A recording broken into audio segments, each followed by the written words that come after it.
का स्पष्टीकरण। माननीय नीतीश कुमार जी राज्य के निर्वाचित मुख्यमंत्री हैं, किसी पद के आकांक्षी नहीं हैं। इसलिए ये साफ तौर पर जिनके मन के अंदर कंफ्यूजन है वो जाने, हमारे मन के अंदर कोई कंफ्यूजन नहीं है। और कंफ्यूजन जिनको है उनकी सोच, उनको मुबारकबाद। एक तरह से निशाने पे जेडीयू है।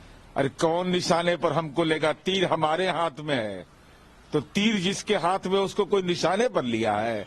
हम जिसको निशाने पर लेते हैं वो सीधे तौर पर लेते हैं। एक चीज बताइए नीरज जी, पॉलिटिकल डिफरेंसेस अलग चीज है, लेकिन गवर्नर को थोड़ा में नहीं जाना, कैसे देखते हैं हाई चीजें?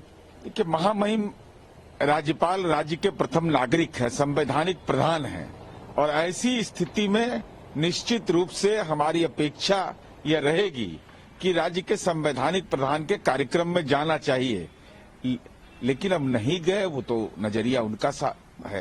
अखिलेश यादव बोल रहे हैं कि एनडीए अलायंस में रहते तो could have been prime minister. किस अलायंस में? हम तो महागठबंधन में इंडिया अलायंस के सृजन करता थे।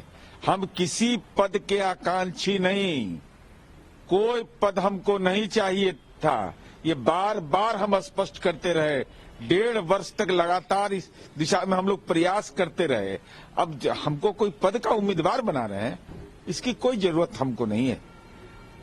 मतलब मान के चला जाए। लेकिन अच्छा एक चीज है, सुशील मोदी ने कहा है कि जो पॉलिटिकल स्थिति रहती है उसमें दरवाजे परमानेंट बंद नहीं रहते हैं। इस पर भी आरजेडी जेडीयू बोल रहे हैं कि समय समय से लोग बयान बदलते। नहीं, माननीय सुशील मोदी जी ने क्या बयान दिया है ये उनका विषय है, लेकिन माननीय सुशील मोदी जी एक गंभीर राजनेता हैं, तो उनके बयान का मीडिया स्वाभाविक रूप से विश्लेषण करेगा और गंभीरता से लेगा। अब कौन किस रूप से ले रहे हैं वो जाने।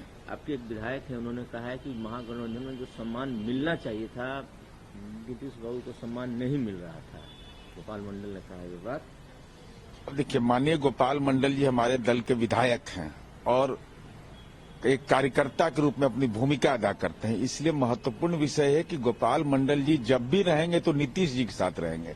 जो लोग कयास लगाते थे कि गोपाल मंडल की भूमिका बदल जाएगी, वो सब लोग भ्रम के जाल में हैं। का स्पष्टीकरण।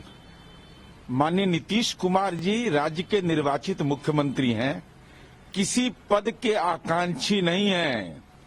इसलिए ये साफ तौर पर जिनके मन के अंदर कंफ्यूजन है वो जाने, हमारे मन के अंदर कोई कंफ्यूजन नहीं है। और कंफ्यूजन जिनको है उनकी सोच, उनको मुबारकबाद। एक तरह से निशाने पे जेडीयू है।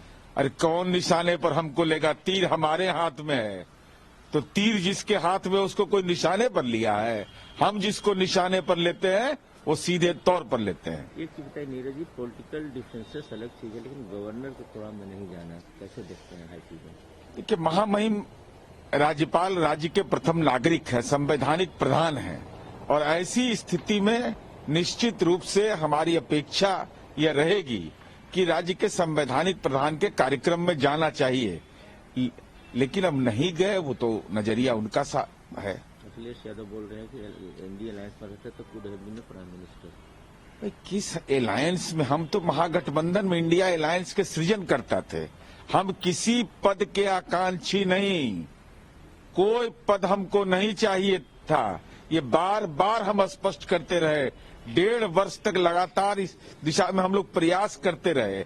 अब हमको कोई पद का उम्मीदवार बना रहे हैं, इसकी कोई जरूरत हमको नहीं है। मतलब मान के चला जाए। लेकिन अच्छा एक चीज है, सुशील मोदी ने कहा है कि जो पॉलिटिकल स्थिति रहती है उसमें दरवाजे परमानेंट बंद नहीं रहते हैं। इस पर भी आरजेडी जेडीयू बोल रहे हैं कि समय समय से लोग बयान बदलते। नहीं, माननीय सुशील मोदी जी ने क्या बयान दिया है ये उनका विषय है, लेकिन माननीय सुशील मोदी जी एक गंभीर राजनेता हैं, तो उनके बयान का मीडिया स्वाभाविक रूप से विश्लेषण करेगा और गंभीरता से लेगा। अब कौन किस रूप से ले रहे हैं वो जाने। आपके एक विधायक हैं, उन्होंने कहा है कि महागठबंधन में जो सम्मान मिलना चाहिए था नीतीश बाबू को सम्मान नहीं मिल रहा था। गोपाल मंडल ने कहा ये बात। अब देखिए, माननीय गोपाल मंडल जी हमारे दल के विधायक हैं और एक कार्यकर्ता के रूप में अपनी भूमिका अदा करते हैं। इसलिए महत्वपूर्ण विषय है कि गोपाल मंडल जी जब भी रहेंगे तो नीतीश जी के साथ रहेंगे। जो लोग कयास लगाते थे कि गोपाल मंडल की भूमिका बदल जाएगी, वो सब लोग भ्रम के जाल में हैं। ಅನುಕ್ಷಣದ ಸುದ್ದಿಗಳಿಗಾಗಿ ವಿಸ್ತಾರ ನ್ಯೂಸ್ ಯೂಟ್ಯೂಬ್ ಚಾನೆಲ್ ಸಬ್ಸ್ಕ್ರೈಬ್ ಮಾಡಿ. ಹೊಸ ಸುದ್ದಿಗಳ ನೋಟಿಫಿಕೇಶನ್ಗಾಗಿ ಬೆಲ್ ಐಕಾನ್ ಕ್ಲಿಕ್ ಮಾಡಿ. ಲೇಟೆಸ್ಟ್ ಅಪ್ಡೇಟ್ಸ್ಗಾಗಿ www.vistaranews.com ವೆಬ್ಸೈಟ್ಗೆ ವಿಸಿಟ್ ಮಾಡಿ. ಅಂಗೈಯಲ್ಲೇ ಜಗತ್ತಿನ ಸುದ್ದಿ ತಿಳಿಯಲು ವಿಸ್ತಾರ ನ್ಯೂಸ್ ಕನ್ನಡ ಆಪ್ ಡೌನ್ಲೋಡ್ ಮಾಡಿ.